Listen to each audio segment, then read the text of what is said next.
अब तक हमने डेटा क्लीनिंग कंप्लीट की, फीचर इंजीनियरिंग की और डेटा सेट को मशीन लर्निंग के लिए प्रिपेयर कर लिया। लेकिन एक क्वेश्चन अभी भी बाकी है, क्या डेटा सेट के सारे फीचर्स मॉडल के लिए इक्वली इंपॉर्टेंट है? आंसर है नो। हर फीचर मॉडल को इक्वल इंफॉर्मेशन प्रोवाइड नहीं करता।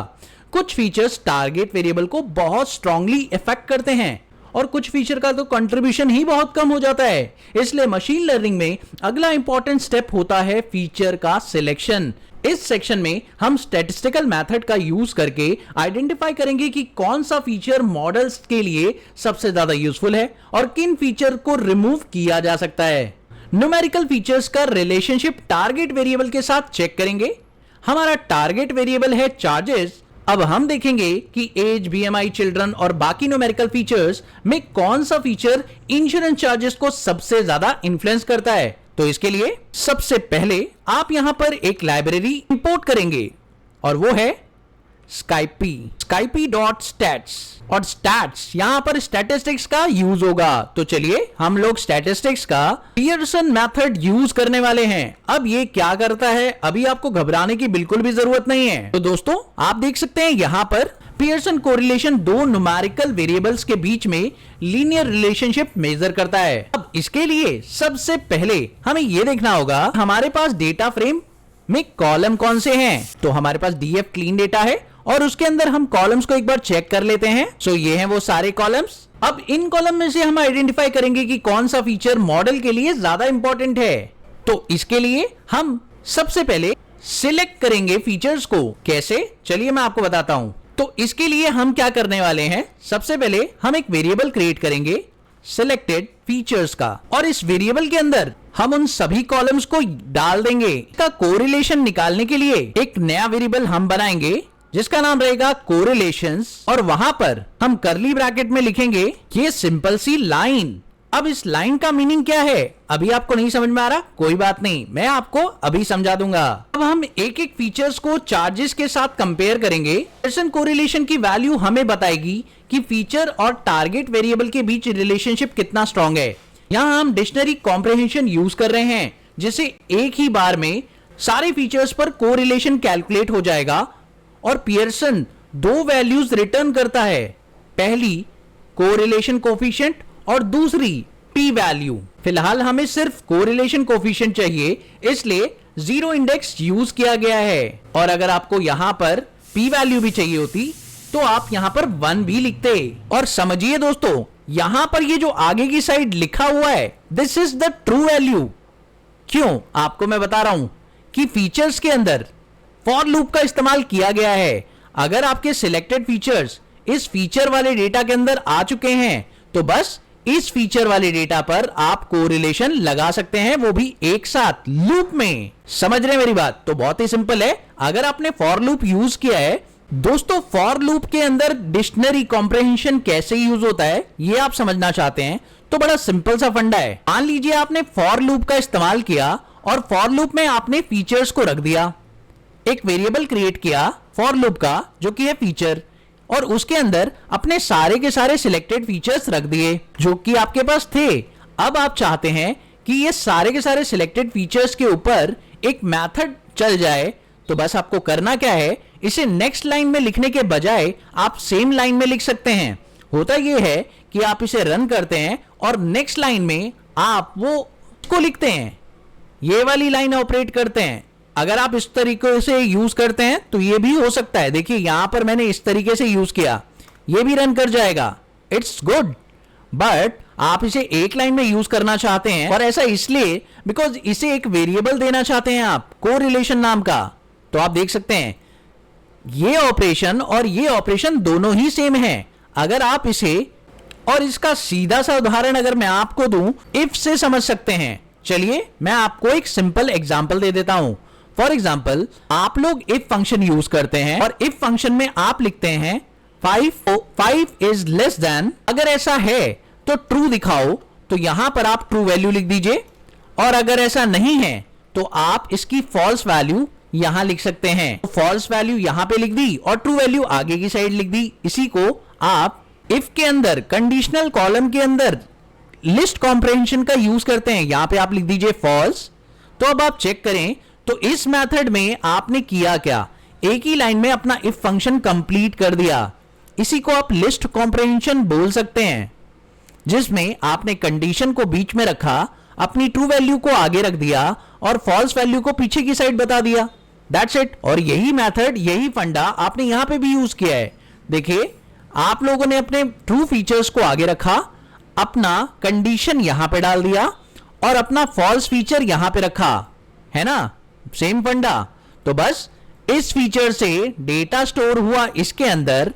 अब जब डेटा इसके अंदर स्टोर हो चुका है तो आपको इसके ऊपर चला देना चाहिए क्या भाई, अपना मेथड। तो ये देखिए, हमने इस पर पियर्सन फंक्शन यूज कर लिया और जो कि हमारे पास आ चुका है, फीचर के ऊपर आपने पियर्सन फंक्शन इस्तेमाल कर लिया। That's it the point. तो ये तरीका आप यूज कर सकते हैं। तो इस स्क्रिप्ट का सिंपल सा मतलब ये निकला। अगर आपको अभी भी कंफ्यूजन है तो पहले आपको अपना बेसिक्स क्लियर करना होगा। दोस्तों, अब सबसे पहला काम यहां पर यह करना होगा कि आपको एक वेरिएबल क्रिएट करना होगा df नाम से, और इस वेरिएबल के अंदर आप क्या करेंगे, pd डॉट डेटा फ्रेम नाम का फंक्शन यूज करेंगे और उसके बाद आप लिस्ट यूज करेंगे, क्योंकि आपको अपने कोरिलेशन को एक लिस्ट फॉर्म में डालना है और कोरिलेशन के जितने भी आइटम्स आप लोगों के पास हैं उसे आप चाहते हैं कि आप लिस्ट फॉर्म में रख दें। ठीक है, तो आपने यहां पे क्या किया, आपने इसको लिस्ट फॉर्म में तैयार कर दिया। नाउ द पॉइंट इज, अब कॉमा लगाएंगे और कॉमा लगाने के बाद आप लोग बताएंगे, लिस्ट के दो फंक्शंस आपने प्रिपेयर किए। एक आपने बोला कि कोरिलेशन में से आइटम्स को पिकअप कर लो, जो सारे आइटम्स कोरिलेशन वेरिएबल के अंदर आ चुके हैं वो सारे आइटम्स आप पिक कर लो। और आपको अगर पता होगा, आइटम नाम का फंक्शन, आइटम का यूज आप लोगों ने किया होगा पाइथन के अंदर, जो क्या करता है, ग्रुप कर देता है चीजों को एक साथ। यहां आइटम अगर आप यूज करते हैं तो वो डेटा में चीजों को ग्रुप करने का काम करता है। इट मींस अगर आपके डेटा में दो चीजें हैं तो वो उनको ग्रुप करके एक बना देगा। वो ग्रुप किस चीज का है ये आपको यहां पे स्पेसिफाई करना होगा।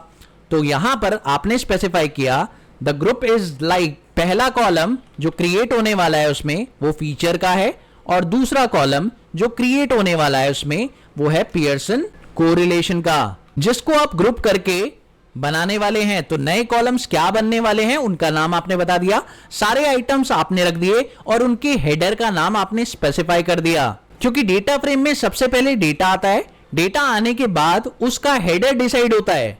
डेटा फ्रेम तैयार हो चुका है, अब आपको क्या करना है, डेटा फ्रेम तैयार होने के बाद आपको यहां पर कोरिलेशन pf की वैल्यू को सॉर्ट कर देना है। कैसे, बिकॉज आप चाहते हैं कि इसकी सारी वैल्यू सॉर्ट हो जाए अकॉर्डिंग टू, और इसमें आपको सॉर्टिंग किस बेसिस पर करनी है, बाय लगाइए और आपका पियर्सन कोरिलेशन जो आप लोगों ने ऊपर लिखा था इसके बेसिस पर आपको सॉर्टिंग करनी है। अब आप समझ गए, नहीं समझे तो कोई बात नहीं, अभी आप प्रॉपर तरीके से क्लियर कर पाएंगे इसे। नाउ इसे मैंने रन कर दिया, तो अब आप चेक करिए इस पूरी लाइन का क्या मतलब निकला। तो देखिए, डेटा पहले मैंने क्रिएट किया, डेटा फ्रेम के अंदर सबसे पहले मैंने डेटा डाला और डेटा के अंदर आइटम्स रखे। आइटम्स के अंदर दो वेरिएबल्स एक साथ आ गए, एक फीचर का और एक कोरिलेशन का, इकट्ठे आ गए, ग्रुपिंग हो चुकी है।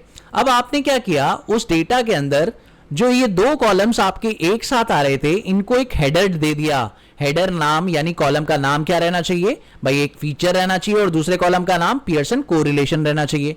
उसके बाद आपने बोला कि जो पियर्सन कोरिलेशन आपने निकाला है ना, उसके बेसिस पर आप डेटा को सॉर्ट कर दीजिए। डेटा को सॉर्ट कर दीजिए डिसेंडिंग ऑर्डर में। जी हाँ, डिसेंडिंग ऑर्डर में। असेंडिंग ऑर्डर को फॉल्स किया, इट मींस डिसेंडिंग ऑर्डर में सॉर्ट कर दीजिए। अब आप चेक कर सकते हैं कि सबसे बड़ी वैल्यू आपको टॉप पर दिखाई दे रही है और सबसे छोटी वैल्यू आपको नीचे दिखाई दे रही है। आई थिंक अब आप समझ चुके हैं कि मैंने क्यों किया। इससे आपको दिखाई दे रहा है कि कौन सा फीचर आपके चार्जेस के बिल्कुल नजदीक है और वो फीचर आपके लिए बहुत ज्यादा इंपॉर्टेंट कहा जाएगा, है ना, समझ रहे मेरी बात। तो आप देखिए यहां पर स्मोक सबसे ज्यादा नजदीक है, it means it highly correlated.